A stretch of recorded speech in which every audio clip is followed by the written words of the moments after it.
Lights are off on the safety vehicle at the point as we are about ready to start. 2014, the year of SK Modified Racing. Jackaroo, we're ready for the start. Kurt Brainerd, about ready. Let's watch to see how this start takes place. Everybody realizing that they've got to go for 40 green flag laps. The field has gotten the signal. The lights on the pace car go off. The lights, the wheel and lights all the way around the racetrack have been extinguished. Believe it or not, Ben, this is when the heart rate for drivers goes down and when the heart rate for fans escalates. We have an honorary starter that's up on the stand to drop the green flag. That is Brian Slaga from Napa Auto Parts. He will wave the start for this prestigious event. Lights have now been relinquished. We're ready. It's showtime. All bets are off. This is what we've come to see. Who will be the title in the SK Modifieds as they rumble off turn number 4, looking for the start. Field takes the green flag, side by side, bumper to bumper, down into turn number 1. Let's see how it straightens out. One car gets sideways, gathers it back in, and on the brake. Matt Galko moves to the front of the field. Car number 3, a young lion, but they're side-by-side racing already for the 3rd spot. Now make it 2nd. Bottom of turn 1, Eric Burnt moves into 2nd. Christopher's already a mover and shaker. He's into the top 5. He'll go for 3rd. He moves into 3rd. Brainerd falters to 4th. But here we've got trouble. Jones gets sideways. 3 cars get collected. A fire breaks out on Rowdy Reen. Caught in it too, Rowan Pennick. First caution of the day.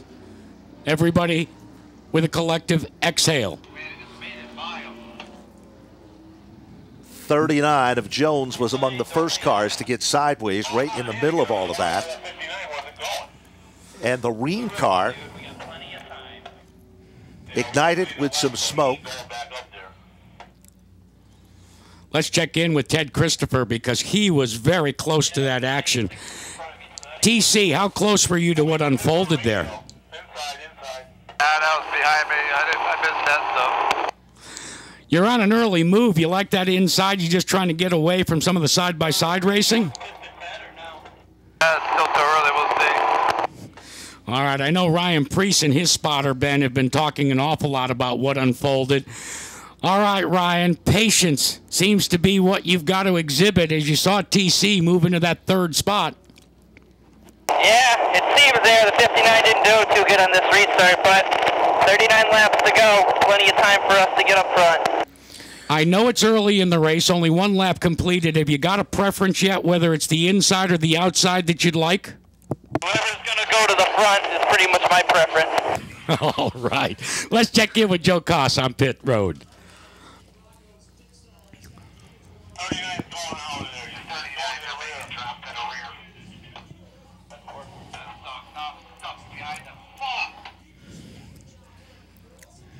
Adjustment. They're taking the right front tire, taking it off the modified, and they're going to try to put it on the right rear of the car, but they're having a hard time getting one of the lug nuts off. They finally made that adjustment. Little tire swap here, front to back for the 88 of Keith Rocco. Let's send it down to the other end of pit lane and Tony Sutton. Well, Ronnie Williams and the 59 cars in. They're taking a tie ride off that got bent in that little jingle up on between turns 3 and 4. The crew's working as quickly as they can, but a lot of stuff has to come off in order to get that tie rod which is bent replaced and get the 59 back out on the racetrack, back upstairs. You know, one of the things I noticed on that start, and Ryan Priest did allude to it, is it looked as if the 57 just didn't get going the way he had hoped. No, it appeared that way, and all of a sudden he was right in the mix of all of that went down. Keith Rocco's car had some damage to the front and the rear of the race car, but they're saying from Race Central the car that got loose first was the Jones car, car number 39. That set off a ripple effect. Glenn Reen just has no luck at all. He had a fast race car yesterday. He was really looking for big things here today. And now our New Jersey competitor is down on pit road as well. One of the good things, though, for Glenn Reen, the privateer here in SK Modified Racing, he has the 8 car that qualified very, very well for the Whelen Modified Tour. And lest people forget, His one-wheel and modified tour win came at Thompson Speedway in the finale. So it seems like when fall hits, yes, Glenn Reen loves to go racing. It certainly is the story for him. And, of course, that race car that he'll be running in the modified tour is a brand-new car built by Bobby Fuller. Let's go back down on Joe Cawson Pit Road. Well, Glenn Reen's race car just went towing by along the pit lane. The oil cooler knocked off the left side Nerf bar. Glenn, things got busy very quick there in turn 3. What happened from your perspective? Just people aren't using their heads right away. It's lap 1 or 2, and here we are already trying to wreck people and get them out of the way. So, unfortunately, just hard racing and people being idiots, and we got in the wrong place at the wrong time. Plenty of damage on that number 17. He still has another go of it today. You already talked about the success that they've had on the wheel and modified tour. He'll start inside the top 10 guys, so at least he has another chance at redemption before the day is done. You know, it's so difficult. We both know and really like the style of driving that Glenn Reen exhibits. Absolutely. A youngster that tried to cut his teeth and break in to the upper echelon by moving down south. But I want to tell you a quick story. You know, we heard the Trois family explaining about how they got involved, and they're posting the 300 plus for lap 33, etc.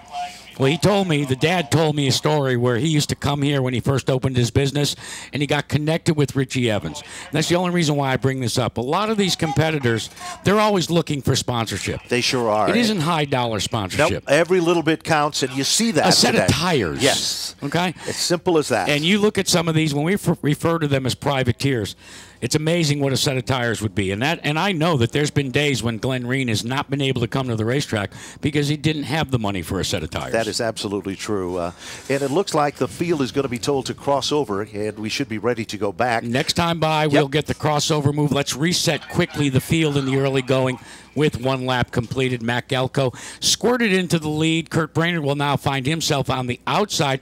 Eric Berndt in third. Despite the fact that Chris Jones spun, he was able to maintain his momentum. You go back to the last completed green flag lap, so he gets position number 4. Ted Christopher is 5th. Chase Dowling 6th. Ronnie Williams is 7th. Yes, and we should point out that all of a sudden, just as you were saying that, Jones is headed down on pit road. That will move Ryan Preece up to the 8th position. Following him will be Michael Jervis, now in the 9th spot, and Rowan Pennick has surfaced among the top 10. And look at who is side by side. You've got the 57, and now Preece can go to the outside. But look at who Preece is staring at directly in front of him. Ted Christopher, and behind him is Rowan Pennick, and Woody Pitcat is now flanked on the inside of row number 5 with car number 50.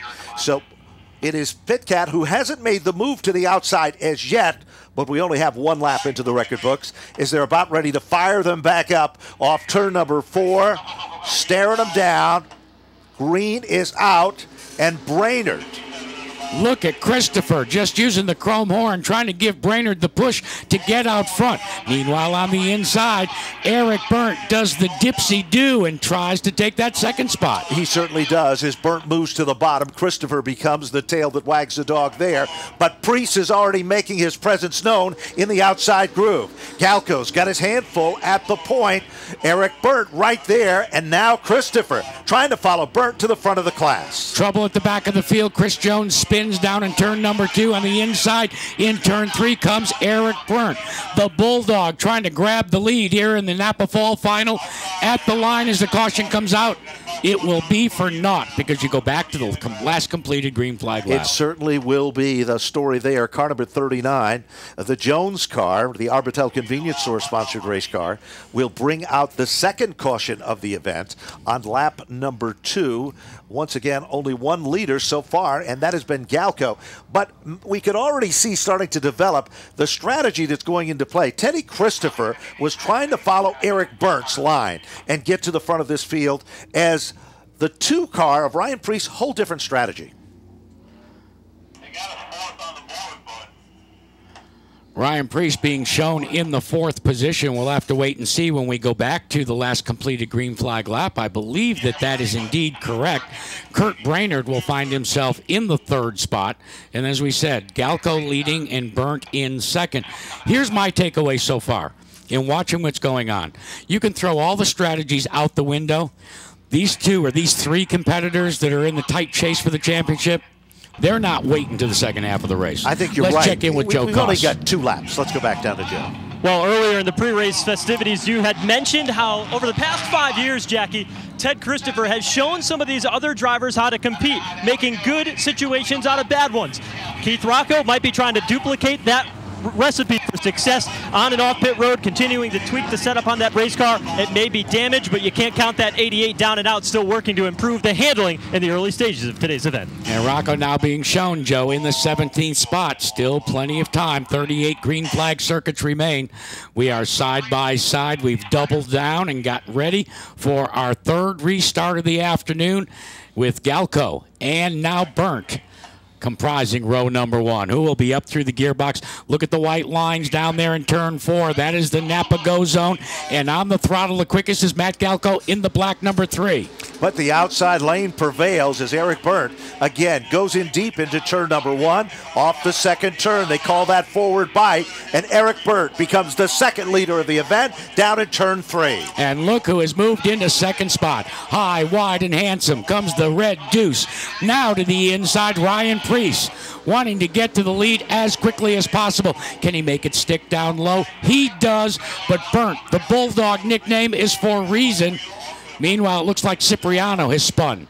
Joey Cipriano down in turn number 2. Bottom of turn 2, back off turn number 4 as the caution flag comes out for the Cipriano number 84 star. The story of this event, borrowed motor, had no time at all on it whatsoever. They were hoping for big things, and now he's come to a screeching halt on the inside of the second turn. And guess what? Going back to the last completed green flag lap, Eric Burnt will find himself in front. Ryan Preece will have to move to the outside. And let's give a call down to the Kelly Iverson car being driven by Rowan Pennick. Look who has surfaced and is going to have a critical role in this thing. Pennick now being shown in the 3rd spot, Galco in 4th, and Teddy Christopher in the 5th position. Rowan Pennick started the event in the 11th position, so within 3 circuits he has come to find a home among the top 4 positions on the racetrack. Galco, the early leader, Burnt, the only other leader before the caution flag came out. Dago Monahan, car number 78, pulling out of line down the back straightaway. Let's go back down to Joe Koss for more. Black number 57 is driven this afternoon, as it has been all season long, by Chase Dowling. They're just making some adjustments to the right rear of this automobile. Spoke with the team a little bit earlier on in the day today here at the Napa Fall Final, and they told me that their ambition next season is to go Whelen Modified Tour Racing, and among that, hopefully to be able to get one ride in before the end of the season. He has been so impressive, guys, since the time he came in SK Light Modified competition, won right off the bat, then when SK Modified Racing already has a win, and certainly is one of those names that you might have to keep an eye on as the season goes on, Tony Sutton. Both sides making sure the driver's already complaining the car's not handling the track, very, very slippery out there. We'll send it back upstairs because the pits are clear. We're ready to go back to green. And if you want to understand what stagger is in the rear of a race car, take a coffee cup that's got a narrow on the inside, wide on the outside, and when you try to roll it straight, it'll turn left. That's right. That's what stagger's about. We're not going to stagger anything right now, folks. We're about to come back up through the green flag, and the gearbox is over 5,000 horsepower. Rumble down into turn number 1. Eric Burnt trying to hold off Ryan Preece, and look who's knocking at the door, showing a lot of impatience.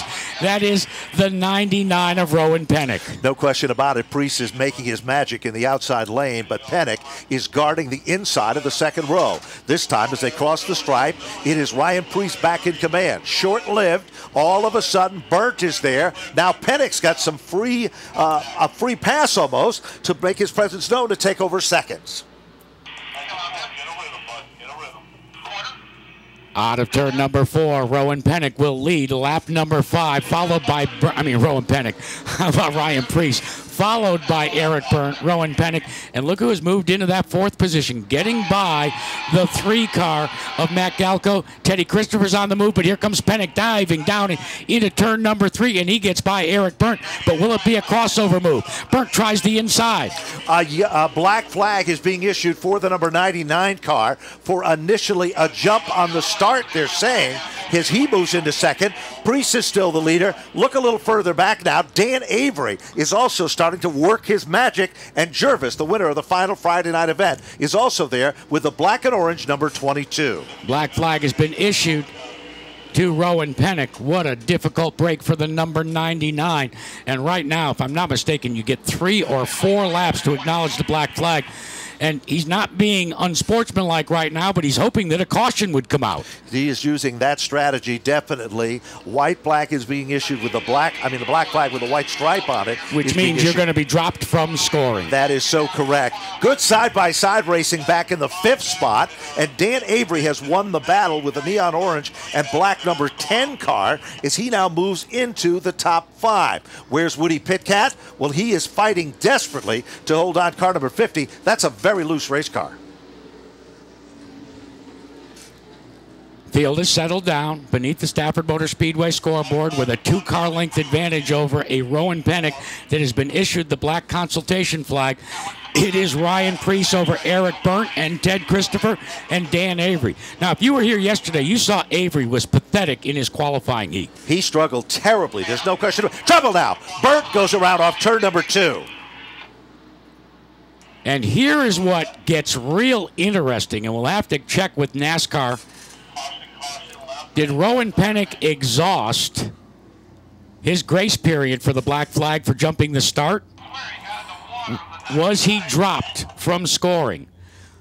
That will be a question that the NASCAR officials are working on as we speak. Down on pit road, the 00 is there as well. Let's go down to Joe Koss. Yeah, the team for the 99 of Rowan Pennick up on the pit wall. They've also got a bucket of water here that they're going to try to put in the race car, I do believe, maybe overheating a little bit. Remember, you mentioned it earlier, Ben, that a lot of times we race here under the lights at Stafford Speedway, and that makes a different combination for the guys that tune the engines on these race cars. So that's the story. Jimmy Fuller, Bob Hitchcock, the entire team here up on the pit lane. Another car coming down the pit lane, the number 19, Todd Szegedy, making his first appearance in SK Modified competition here in 2014. Earl Pelletier going to make a wedge adjustment, jack up the right side, and make some suspension changes there on the front of that automobile as they get him set to go back out onto the racetrack.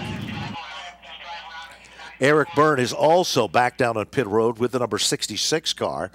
So that's another unscheduled stop. Now we can see Rowan Pennick, Jack, pulling to the inside of Ted Christopher. We're not sure if he's trying to communicate if he can see something wrong with that number 99 car. Perhaps that overheating situation that Joe had talked about. Well, indeed, and you also have the other issue, and heard a lot of the drivers and listening to the radio chatter that the car indeed was overheating. It looks like now he is going to adhere to the black flag penalty. Let's check in with Joe. Excited about the fact that they have a black flag on this number 99. They work hard all season long and have had 5 wins, as Rowan noted earlier in the day today. They're going to bring this car down the pit lane. Fuller is already over the wall, ready to make adjustments. They got that water bucket in hand, ready to see if they can cool this car off, which when it's already that warm, if you've ever worked on a radiator that's had some fluid in it and it's steaming hot like this number 99 is, Tony, it's hard to work on them when they're that warm. Absolutely correct. Szegedy in for both stagger and adjustment to the rear suspension and air pressure all the way around. He's back out on the racetrack. The 66 came in, some adjustment back there, and to send him back out, no real damage on the 66 after going around. Back to Joe. One of the things that the NASCAR officials are taking a look at is they're looking at the rear of the number 99. Remember, we talked about possibly a bit of fluid. What they have done is they have parked him in his pit stall. Now Tommy Shea is going to go under the race car and see whether or not there is any fluid leaking. A lot of times, if you've got fluid out the front, it'll whisk up onto the back bumper or the undercarriage of the race car. Then they're taking the old test, wipe the finger on the bottom, see if it comes up with any moisture, whether it be water or oil or transmission fluid, maybe even power steering fluid. And that's one of the things that you can check along the bottom frame rails. They're discussing that now, and now the NASCAR officials have given Rowan Pennick the wave ahead. We'll see as his car still sits and now takes off here along the pit lane, how this all gets sorted out. But certainly some tense moments for the number 99 team on the pit lane. And we did get the ruling from NASCAR. He did take full advantage of the way the rule is written, and he is still being listed on the lead lap. So Rowan Pennick will be able to go back and take his second position, and Ted Christopher will have to fade to the back just a little bit. Certainly will, and of course we are 10 of 40 laps. He is going back further than we thought. There is yes. There is an issue here with Ted Christopher. I haven't heard anything on the radio. We'll try and see if we can find something out. Make the 99 go off the track. None of that shit happens. It's their own goddamn fault. Teddy Christopher has been penalized for aggressive driving.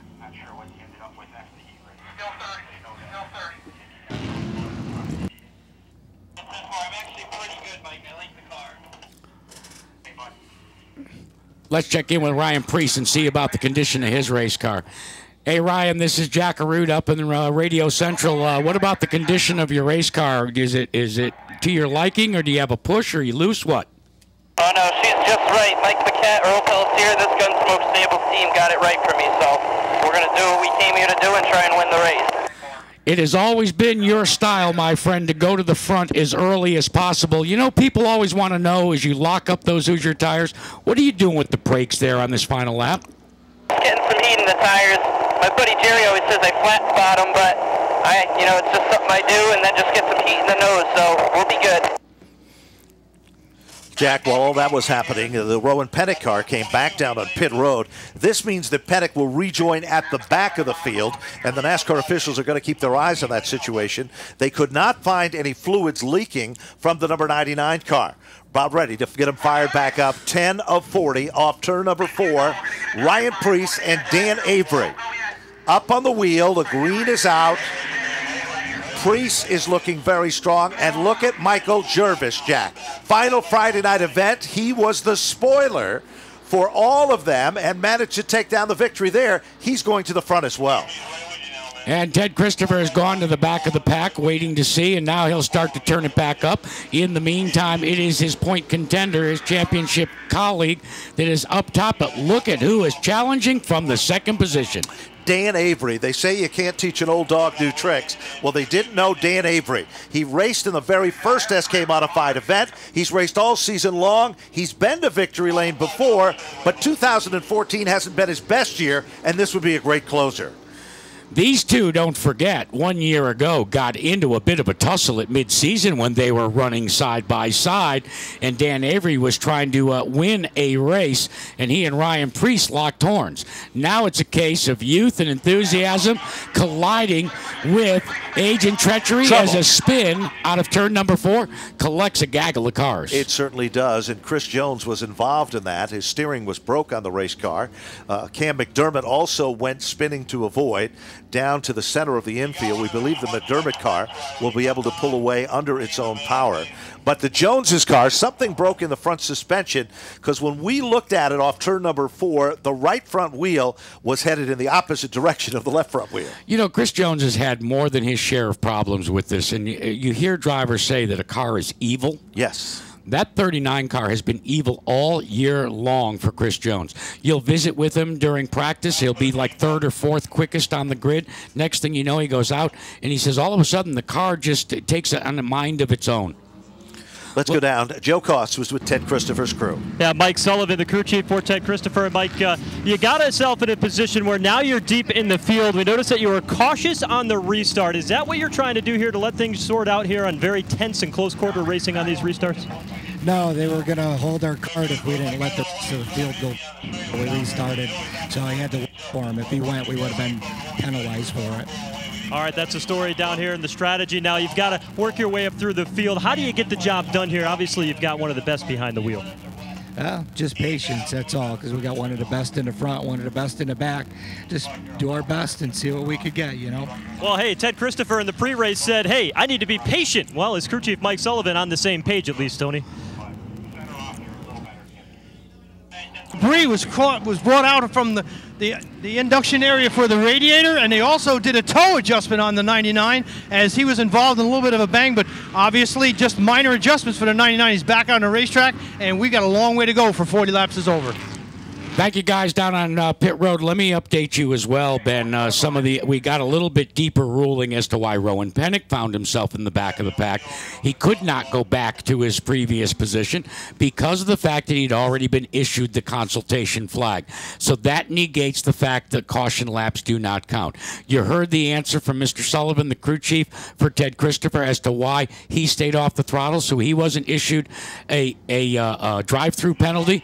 But here's one of the things again. You know, Stafford Speedway was one of the first racetracks to adhere to side-by-side double file restarts. That is correct. And that's to the benefit of a guy like Christopher, a guy like Pennick.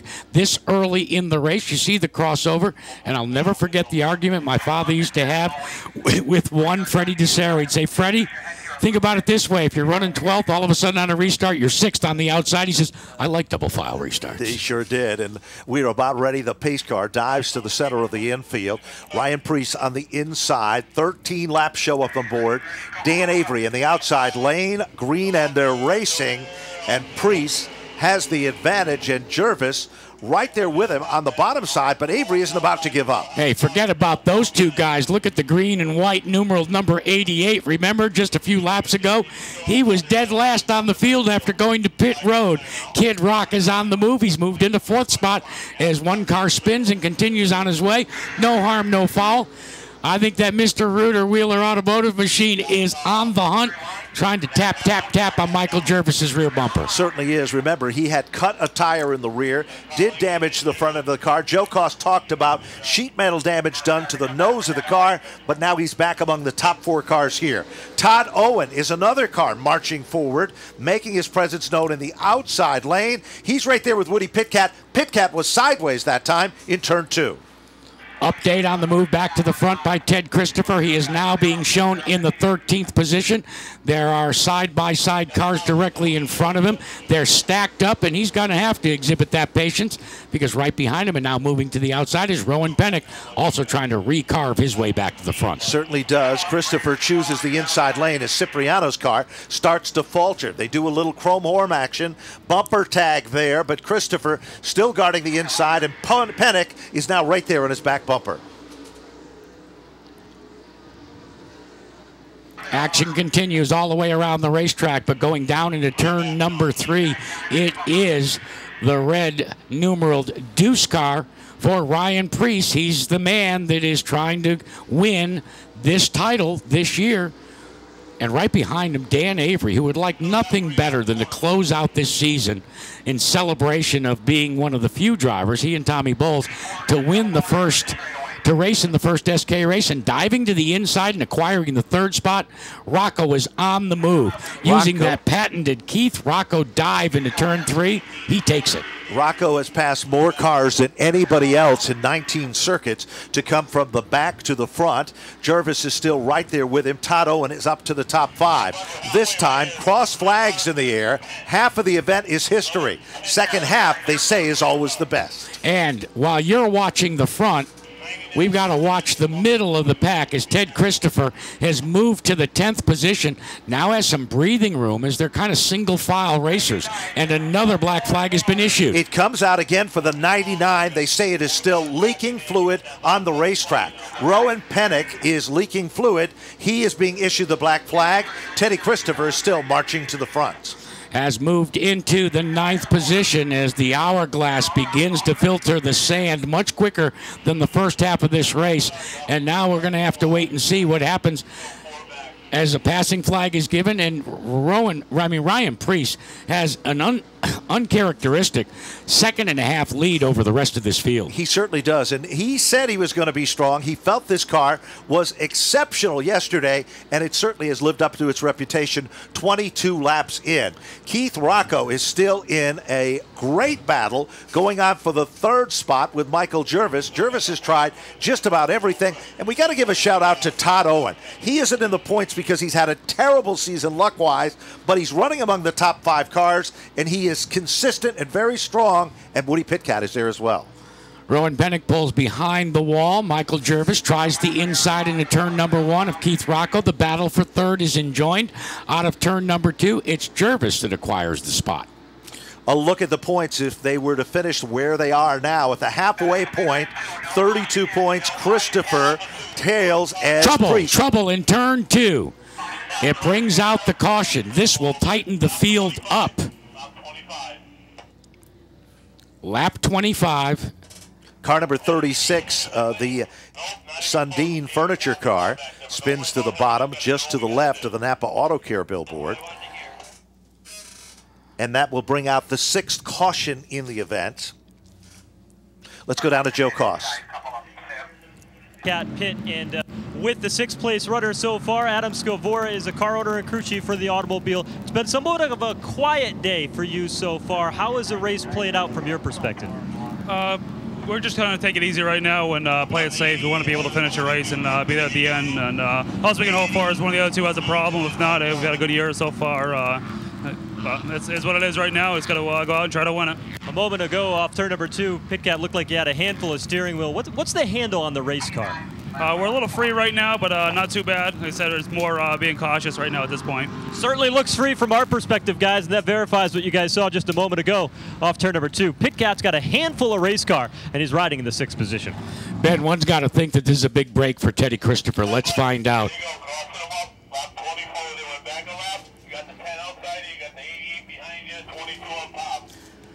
Ted Christopher, this was the break you needed, I would think. Now you get to get double down and be able to make a couple of more moves to the front. Yeah, we'll try like hell. All right. Very brief with the other side of the coin is, if you're Ryan Preece, this was the last thing you wanted to see. That is so true, because with 24 up on the board, 16 circuits remaining, and as we said before, Teddy Christopher is starting to come to the front. Woody Pitcat is there as well. Preece on the inside of Dan Avery, side by side, off turn number 4. The green is out, and Preece is hunted down by Kid Rock. And let's not count out the 81 of Todd Owen. The inside groove seems to be where all the fast guys are right now. Let's see how it straightens out, as cautions sometimes do breed cautions. It is Ryan Preece out front, looking to the inside of Dan Avery. Is the 88, the Mr. Reuter Chevrolet of Keith Rocco, and one car down into the dirt. And he is back underway, and that looks like it is the 9 car of David Webb. Yellow stays out. Green flag stays out, but now let's not forget, how does this battle for second position unfold as we watch out of turn number 2?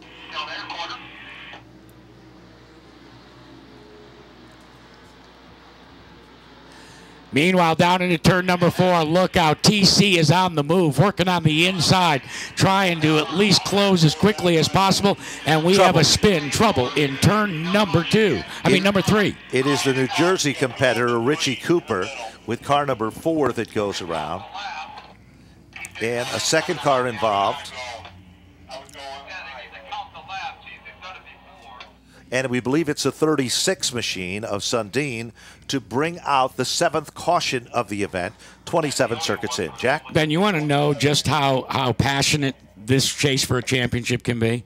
Ted Christopher working with his spotter and already trying to calculate whether they will, if they go back to the last completed green flag lap, what will be his running position. Of course, he's been battling with Matt Galco for that 8th spot, along with Chase Dowling. So we'll just have to wait and see when the scores sort it out. Let's find out from our leader, Ryan Preece, just how these caution periods are affecting his race. All right, Ryan, I would think at this point in the race, the last thing you want to see are these yellow flags. Yeah, pretty much, We're just doing what we can do, though. We're controlling the race. We're leading right now, and let them fall where they may. All right, have you used everything up, or have you shown what you've got? Have you got something there on the right side of you that you can throw at challengers like the guy that's going to pull up along the outside of you, Dan Avery? I think we got a really good car, and, he has a good car, too, but going to do what I can do to win the race. All right, there you go, the voice of a true competitor as he gets ready. And he's one of the NASCAR Rising Young Stars that's representing the region of New England, and has driven for Tommy Baldwin and starting to make his rise up the NASCAR hierarchy as we get ready to go back to green yet again. Look at Keith Rocco in the 88 trying to stay glued to the rear bumper. Starting to come to full song. We're in the Napa Go zone. No start. No start. And apparently the reason for the no start is that Sean Thibault was out of line. And that was the reason that the NASCAR officials called it back under yellow. So we're going to try to get it correct this time before we go right back to green. Here's the other thing, Ben. As much as you want to watch that battle between Ryan Preece in the deuce and the 10A of Dan Avery at the front, go back about 3 rows where Ted Christopher is. He's got Todd Owen in front of him. We talk about directly in front of Todd Owen, you got the 88 of Keith Rocco. This is the point in time where on a restart, you can grab a couple of spots. But what you've got to do is you've got to not only be quick through the gearbox, but you've also got to be very aware with peripheral vision as to what's unfolding on the side of you. You don't have time to look in the mirror, but there's a bump and grind that takes place. Certainly is. And now Woody Pitkat moves alongside of Todd Owen now as they correct the restart order, and that puts Christopher directly behind Todd Owen, as we said, as we're about to go back up through the gears. Green, and they're racing, and it is still Preece diving to the bottom of turn number 1. Here comes Rocco again, but the outside lane is coming in. Dan Avery accelerates out of turn number 2. He slots himself into second. Working the outside around Keith Rocco is Michael Gervais. And meanwhile, behind Gervais, Gervais fades now, and Rocco moves into that 3rd position. And look at Todd Owen trying to get Gervais on the inside. Todd Owen now has moved into the 4th spot. It's short-lived. Teddy Christopher is there, and Christopher has been following Todd Owen's strategy since that last restart. But how long will that patience work out? Woody Pitkat is working over Sean Thibault in his first appearance in 2014 here at Stafford. Still plenty of laps to go. The open fist, both of them about to be displayed. 10 laps to go, and we have a spin in turn number 2. And this will change things considerably with 10 laps to go. Why? Let's look at what the potential restart lineup is. Ryan Preece on the inside of row 1. Dan Avery on the outside. Keith Rocco on the inside of row 2. Jervis on the outside. Todd Owen in the 5th position inside of row number 3. And Ted Christopher on the outside. Let's go to Joe Koss. Well, Jackie, as you run down through that running order, you listed off a lot of guys that I might put in that spoiler category for Ted Christopher. Ryan Preece is doing what he needs to do. That's to go out and win the race. 6 points. You translate that to positions on the racetrack between the 2 champion contenders, only 3 positions on the racetrack. But look at the guys standing between Ted Christopher and a 3rd place running position, which would secure him the championship today. Guys like Keith Rocco, Michael Jervis. And how about Todd Owen? Take a look at where Todd Owen started today. 18th position, has not had the best of seasons. Well, he's got something to prove as well, and he doesn't really mind what's happening in that championship battle. He's just got one thing on his mind, playing spoiler. And, Joe, let's pay attention to this start. Let's watch who's directly behind Ryan Preece, because for the last 3 restarts, it has been Keith Rocco that has just put his bumper right up on the rear bumper of Ryan Preece, trying to give him a little bit of an edge and an advantage over Avery. Now Jervis tries to do the same thing on the outside lane with Avery. Sure does. Things kind of get settled in just a bit as Avery moves back into 2nd. Owen is working over Jervis. That's for the 4th position. Christopher staying with the color red, and that's Todd Owen. Here comes Keith Rocco back to contend off 4. 10 to go in this championship finale here in the fall final. And leading it is Ryan Preece. Avery 2nd, Rocco 3rd, Owen 4th, and we have another spin. Caution is out. Joey Allegro's car stopped up next to the Armco barrier, and another car spun to the bottom. We think it could be. It's a 59. Yep, the 59 machine of Williams, who's had a tough day. Interestingly enough, Jack, when we went back to green on that last start, Teddy Christopher kind of backed out of it just a bit, almost to let things settle in, and that would give him the opportunity to regroup his strategy and pick and choose time. Well, because what you've got to do, and it was fairly obvious to me, Ben, that what he was doing is he wanted to slot himself to the inside. Yes. And in order to do that, he needed to find the right spot. A lot of the drivers tell me that that's where the value of the spotter comes. And they have to make that calculated and proactive move. And what I mean by being proactive, you can't wait for the spot to be there and then say clear. You have to anticipate. Let's go to Joe Koss on pit road. Well, Jackie, I don't know if you guys saw it from your perspective because of the way the pit wall is on your side of the racetrack, but from down here, I've got a clear view. Ted Christopher made pretty significant contact with the right front wheel of his race car to the left side Nerf bar of the 22 of Michael Jervis. You have to wonder, did that mess up any of the suspension or the toe end on the driver of car number 13? Well, we'll have to wait and find out. We're going to give you a treat. We're going to let Ryan Priest's spotter bring you to the green flag of the restart here. Let's take a listen as he starts to work his driver by. Green here. Get a good restart right in the box just like the last time. Green flag. Still there, bud. Still there. Come on, gather back. Come on. Nice and smooth. He's still out there. You got him. Nice and smooth. Nice and smooth. He's with you even. He's even. You got a car length behind you with those guys. Just he's even when you're going down the straightaway. Caution's out, bud. Caution's out. Back it down right. Caution's out. Down in one in the pit gate. He's stuffed in there. And there you have it. That's Sean Waddell, who also provides us with the Racing Electronics in-car radios, spotting for Ryan Priest. And there was fairly obvious to me that Ryan did not get the traction he wanted when he started to hit the throttle. You are totally right. And, of course, with 30 laps up on the board, car went straight down into turn number 1, and we believe it is the number 9 car that was the car that came to a screeching halt. That's David Webb in the safer barrier down there, which we were at. You know, that's not that many years ago, before the safer barrier was introduced, that would have brought the crash car out. And now we find ourselves that we feel much safer down in that area with the energy-absorbing foam that's down there. We sure do. We just received more information. We couldn't see it from our vantage point. It is the 59 car, the Williams car, not Williams? the Webb's car. Okay. And it was tough to see from our vantage point.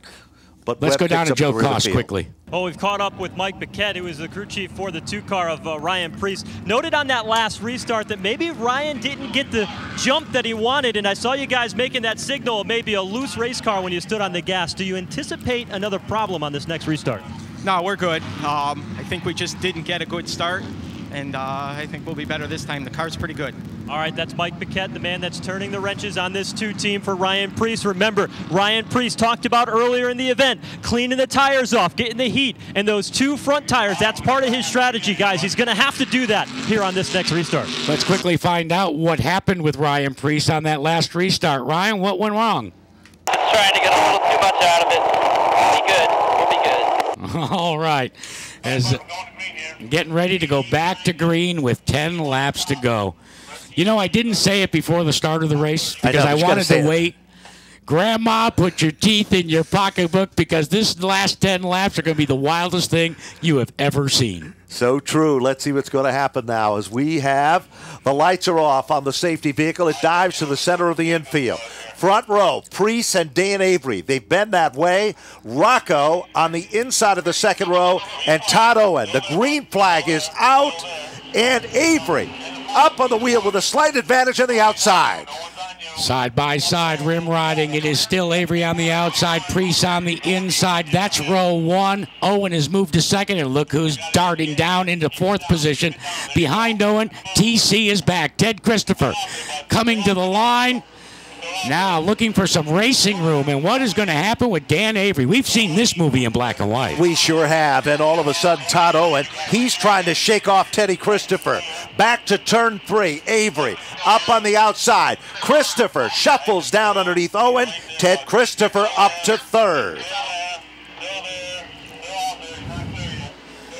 Dan Avery playing the role of the wild card now. Chris Jones slowing, coming out of turn number 2, limping his car around. It looks as if he has left side front end damage.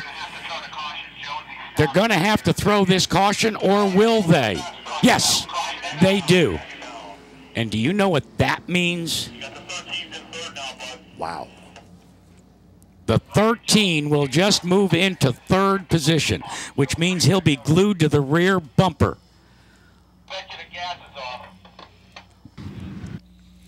So car number 39, the Jones car, brings out yet another caution in the event. And on that last restart, Jack, we saw Dan Avery, perhaps his strongest restart of the day. Let me tell you, Ben, Dan Avery shows a lot of muscle when he goes to the outside. It is a lot of, I think, if it's experience of learning how to work the outside groove here with these tires. Have to agree with that as well. And Owen now is going to be on the outside of Teddy Christopher in the 4th spot. Let's let Ted Christopher's spotter bring us down for this one.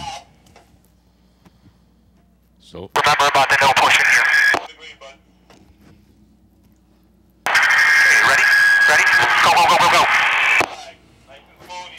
And he does.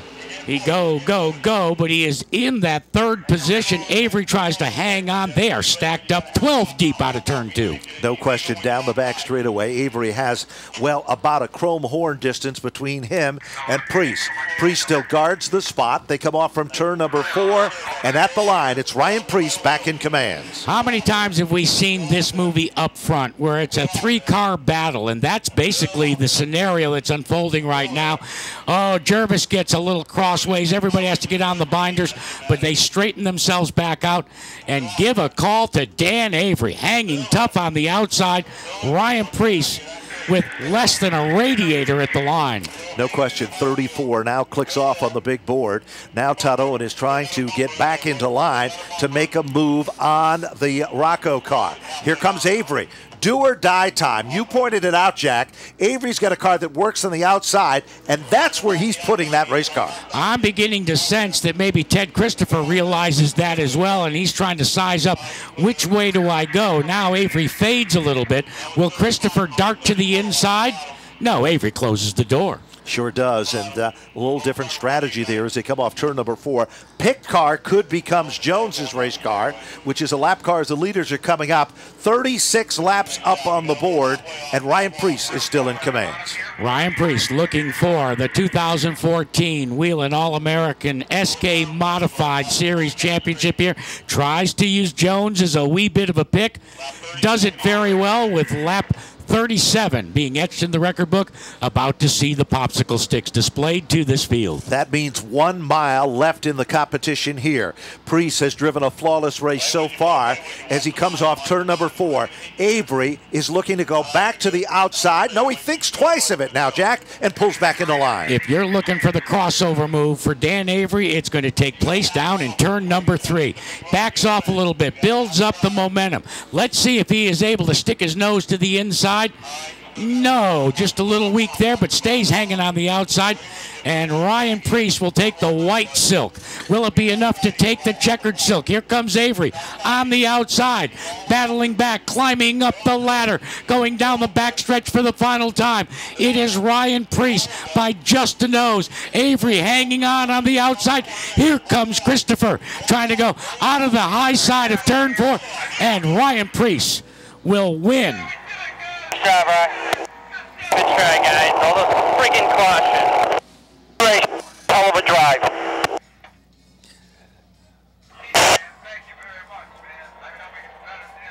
Incredible finish.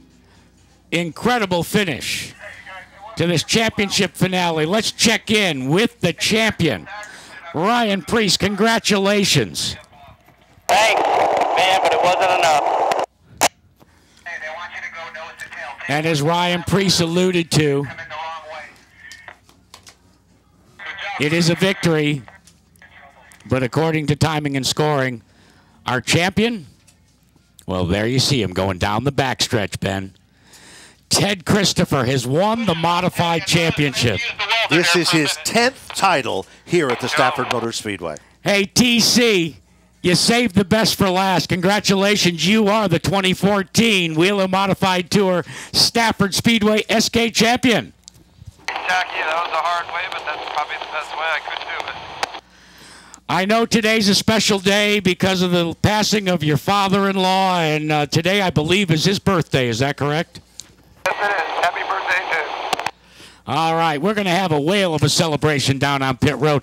And by the way, this is just the first of 3 features today, Ben. That's right. We've got the late models, the crowning of the champion there, and the NASCAR Whelen Modified Tour, all on this Napa special event.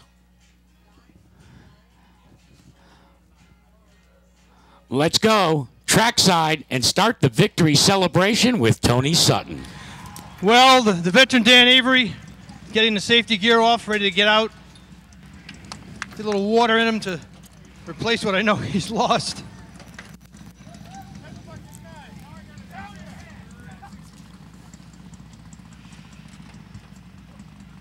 Dan, a little slow, a little warm in the car today. I'll tell you what a gutsy performance you put on. I'll tell you, the fastest guys we've seen in a long time, and you were right there with them, pushing them along. Well, that's what you can do when you have a great car. The boys did a hell of a job, putting good, set up under me. So I'll take it right after. Man, we had a little bit of a sputter in the motor coming up off. If I didn't have that sputter in the motor, I think I could have maybe had something for Ryan. He drove me clean. We had a couple of lanes we could have ran in. He had a really good car, and I got to give congrats out to TC, my hero, coming home with the championship. All right, wrap him up. Well, Dan, a performance to be proud of. Congratulations on your second place finish. Thank you very much. So, Ben, an incredible performance. You could hear the disappointment in Ryan Priest's voice while he wins the battle, but loses the war. Final order of finish finds Ryan Priest your winner. Dan Avery finishes in second. Ted Christopher third. Keith Rocco fourth. And rounding out the top five is Todd Owen.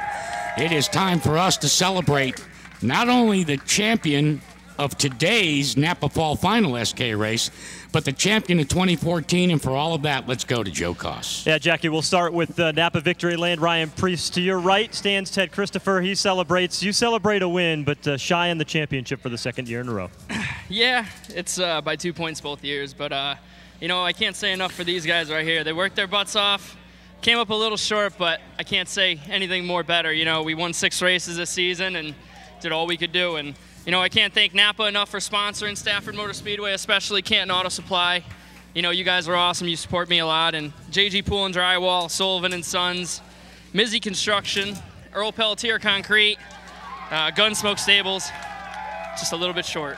That's Ryan Priest. He'll celebrate the win, but it'll be bittersweet because about 15 feet in front of the nose of his race car is the nose of the red number 13.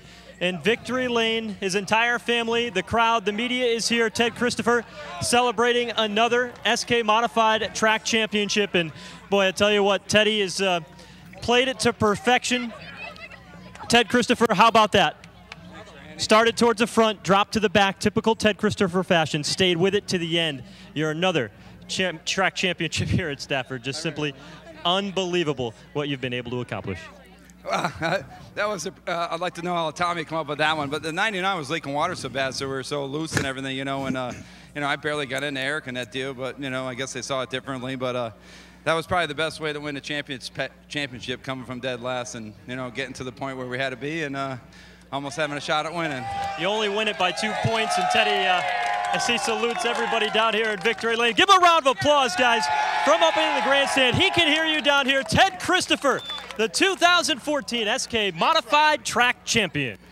Thank you, Joe. You know, Ben, when you reflect back, remember when the Christopher brothers first showed up at the Stafford Motor Speedway? Absolutely, I do. And now look at what has transpired. He is not only with all the great names, and if you just go down on the midway and look at the names that have been established as sections here at the Stafford Speedway, and you look at Ted Christopher, along with Richie Evans, and all the great names, and he is the winningest driver in history of Stafford Motor Speedway. He is, and that win list continues to grow. And Teddy, this song is for you, your crew, and the entire SK Modified division.